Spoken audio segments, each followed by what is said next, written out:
Good evening everyone.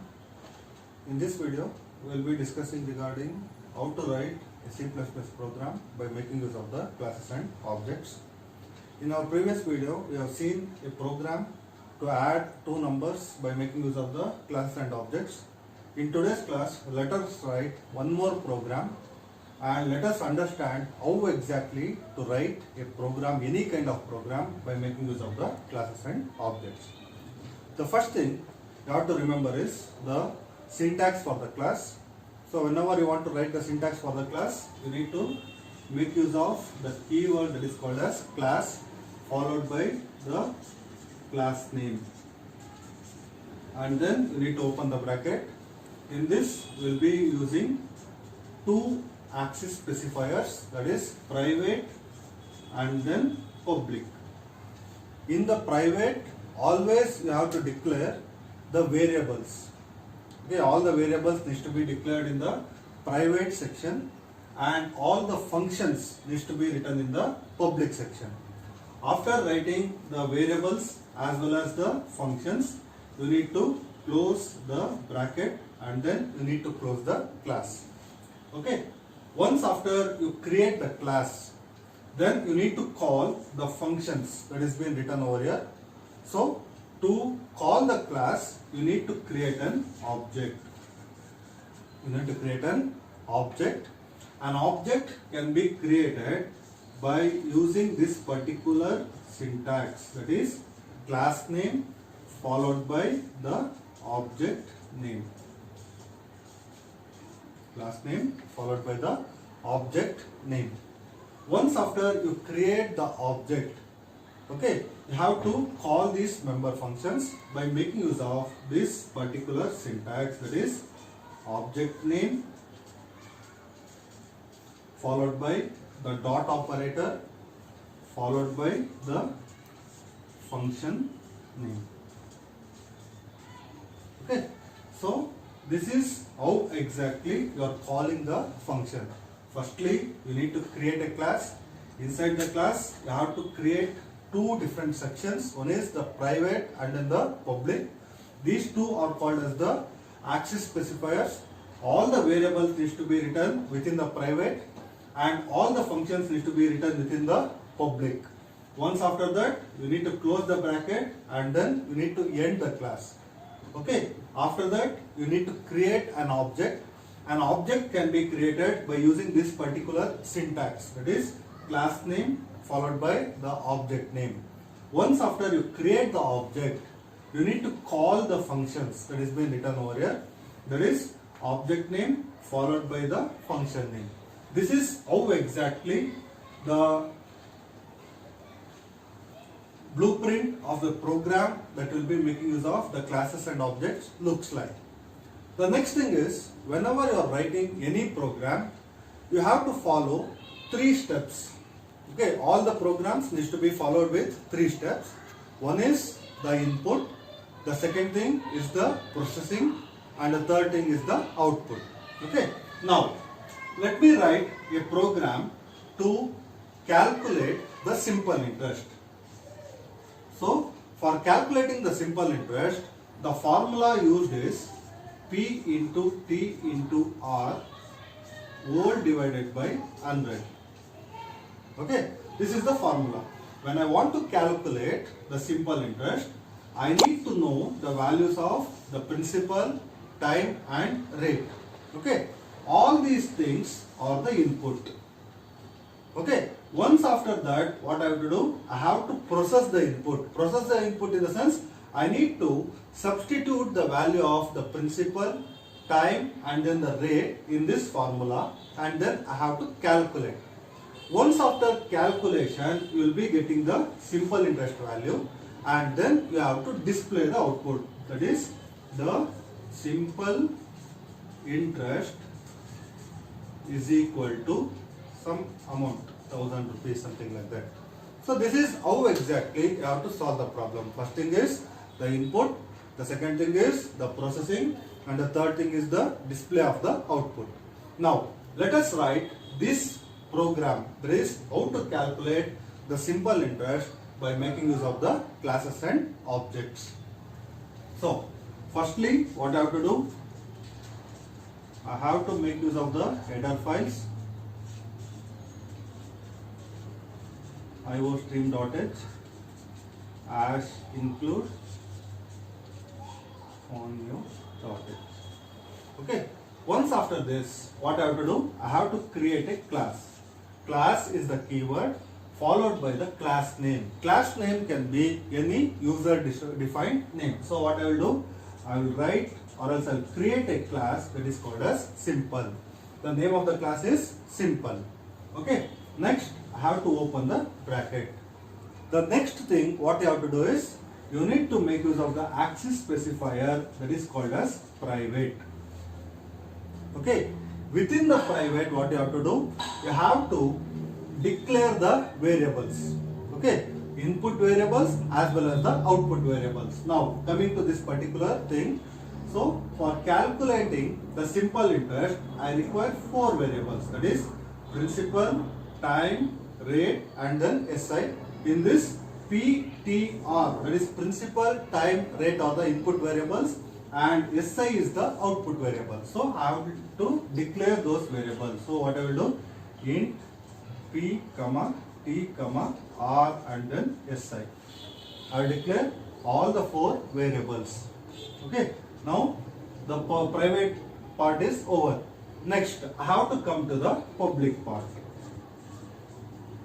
Within the public part, I want to perform 3 different functions. That is, one is the input function, second thing is the processing and the third thing is the display of the output. So, input in the sense reading the input values or else fetching of the input values. Processing in the sense you are performing the calculation. The last thing is output. Output is nothing but the displaying of the result.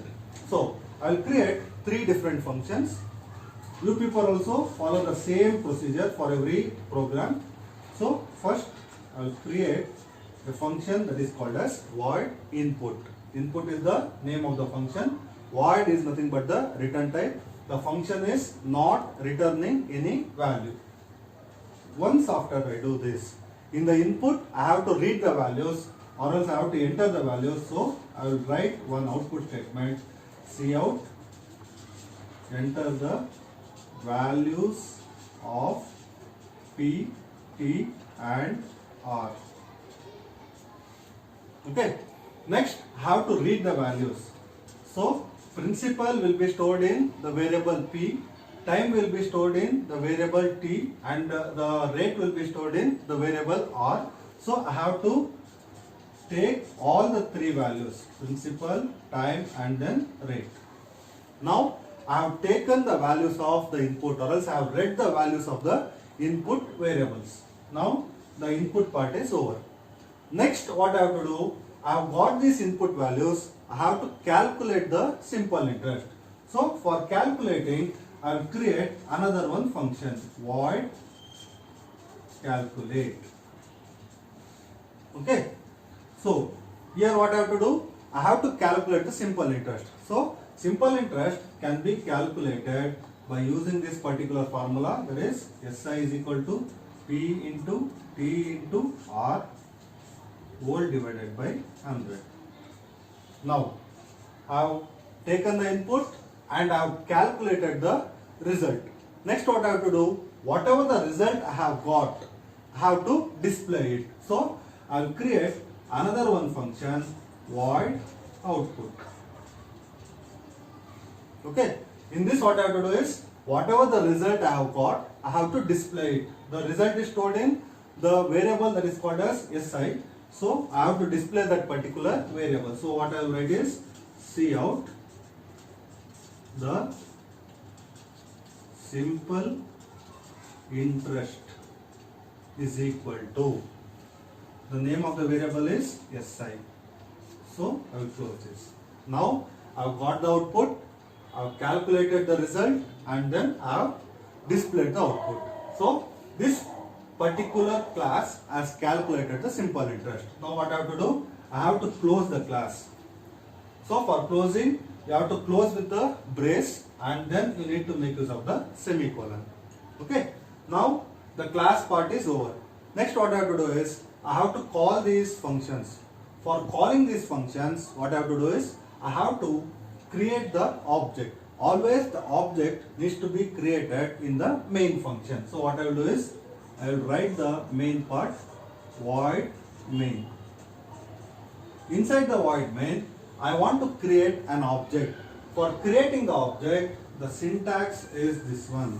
That is the class name followed by the object name. The name of the class is simple. So I will write simple.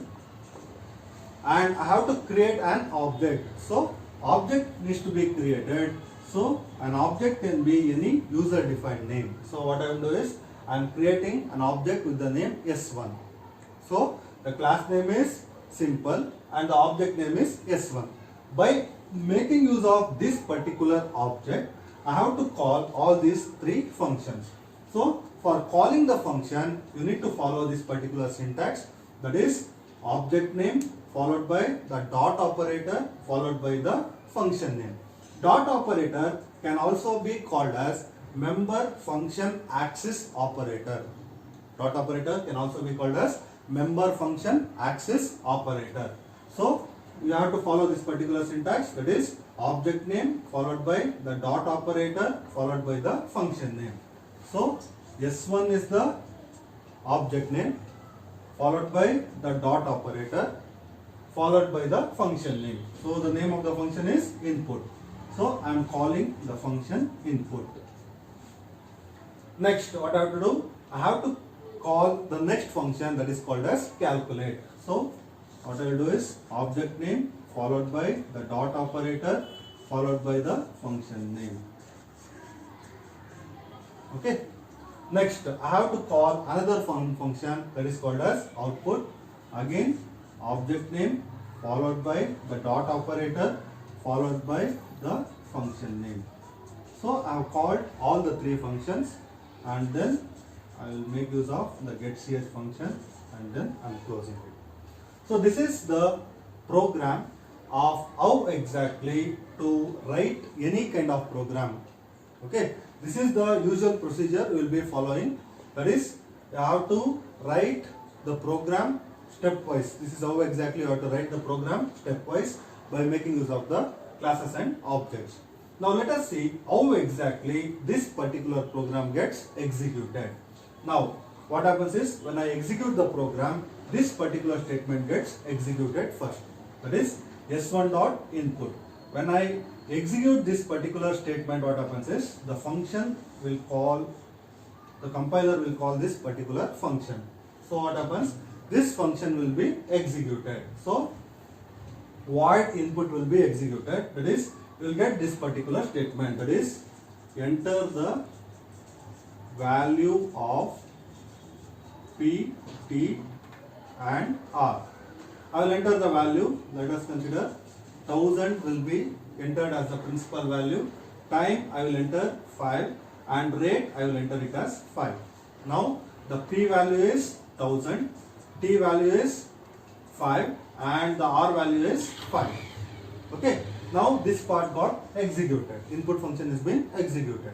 Next what I will do is this will execute, the C++ will software will execute the next statement, that is S1 dot calculate. So what happens? This particular function will be called and it will be executed. Within this function, you have this particular statement, that is SI is equal to P into T into R divided by 100. That is SI is equal to P into T into R whole divided by 100. Now what the value of P I have given is 1000. P will be replaced with 1000, T will be replaced with 5 and R will be replaced with 5. Whole divided by 100. Okay. Now what happens is the value will be 5 into 5, it is nothing but 25. 25 into 10, it is nothing but 250. So 250 is the result what I have got. This result will get stored in the variable that is called as SI. Next, now this calculation part function is been executed. Next, you will call the next statement will get executed, that is S1 dot output. In S1 dot output, we have only one statement, that is the simple interest is equal to, so the simple interest is equal to will be displayed as it is equal to SI. I have written it as SI. What is the value of SI I have got according to this particular input is nothing but 250. So we will get the output, that is the simple interest is equal to 250. So this is how exactly you have to write the program, and this is how exactly the program gets executed step by step. Hope you people have understood this particular concept, and you can also try some of the programs. I wish you people will try it. So note down this particular 2 programs, and you people try to write the program and get it corrected by sending the programming code. So the first program is to calculate the area of rectangle. The first program is, what you have to write is calculate the area of rectangle by making use of the classes and objects. The second program is calculate the area of triangle by making use of the concept of classes and objects. Okay, so when it comes to rectangle, you have to know what is the input. Okay, so whenever you want to calculate the area of rectangle, the formula used is area is equal to length into breadth. Okay, so what you have to do is you have to declare 3 variables, that is area, length and then breadth. All these variables needs to be written in the private section. Again, we will create 3 different functions. One is input, the second one is calculate, and the third one is output. In the input, what you have to do is we have to read the values of length and breadth. That is, we have to write the statement, that is enter the value of length and breadth. Within the CIN statement, you have to read the values of length and breadth. Next, in the calculation part, what you have to do, you have to write the formula how to calculate the area of rectangle, that is area is equal to length into breadth. After that, you have to write the output function. In the output function, you will be writing it as the area of rectangle is equal to area, whatever the variable you have declared. It might be A or else area, anything you can write it. After that, you have to go for the main function. In the main function, whatever the class you have created, here I have created simple, you can create either rectangle or else area, anything it might be. It can be any user defined name. So for the created class, you need to create an object, and by making use of that object, you have to call all the functions. Okay, hope you people have understood this particular concept, and you people have to practice it, because all the further concepts which will be taught furtherly in our next videos will be based on this concept. So you people have to practice writing the programs. At least you have to write simple programs. Once you start writing the simple programs, let us move to the next topics, which involves writing of some complex programs and some advanced topics related to classes and objects. Thank you.